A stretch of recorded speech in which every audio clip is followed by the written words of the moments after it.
Bait ka naman pala. Sakto lang po. Kasi kung bait ako, wala ho sana kayo dyan. 10 milyon. Pakawalan mo lang ako.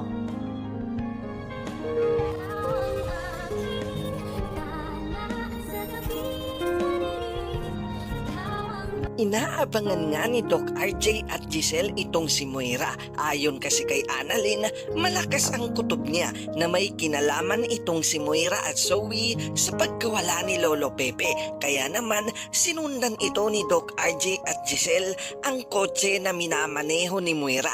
Hindi na din nagdalawang isip pa ang magkapatid dahil malakas din ang kanilang kutob na si Moira ang may kagagawan ng pagkawala ni Lolo Pepe. Ngunit ang hindi alam ng dalawa ay napansin sila ni Moira na sumusunod at bigla nga sila nitong niligaw.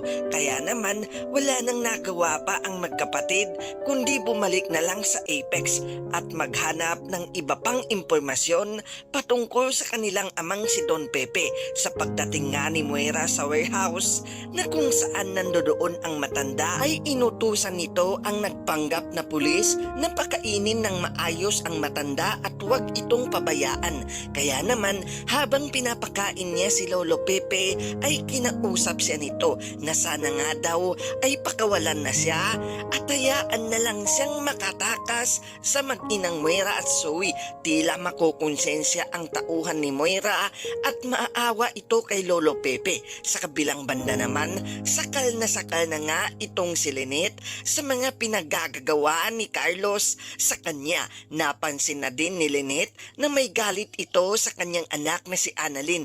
Kaya naman labis ang kanyang pagsisisi at sana nga daw ay nakinig siya kay Annalyn at Giselle na bandang huli may masamang ugaling ipapakita sa kanya itong si Carlos. Pinagkalat pa nga ito sa kanyang mga kaibigan na hindi niya tanggap ang anak ni Lynette na si Annalyn at ang tanging gusto niya lang daw sa kanyang pamamahay ay itong si Lynette at wala nang iba pa. Sa tingin nyo, tuluyan na nga kayang makokonsensya ang nagpanggap na pulis at tatanggapin na kaya ang 10 milyon kapalit ng pagligtas niya kay Lolo Pepe o tatawagan niya ang anak nito na si Doc RJ at sasabihin niyang iligtas ang kanilang amang si Lolo Pepe. Ito ang ating dapat pang-abangan sa abot kamay na pangarap. Maraming salamat sa panonood at huwag mong kalimutan mag-subscribe at i-click na din ang bell icon para lagi kang updated sa mga ganitong video. Maraming salamat.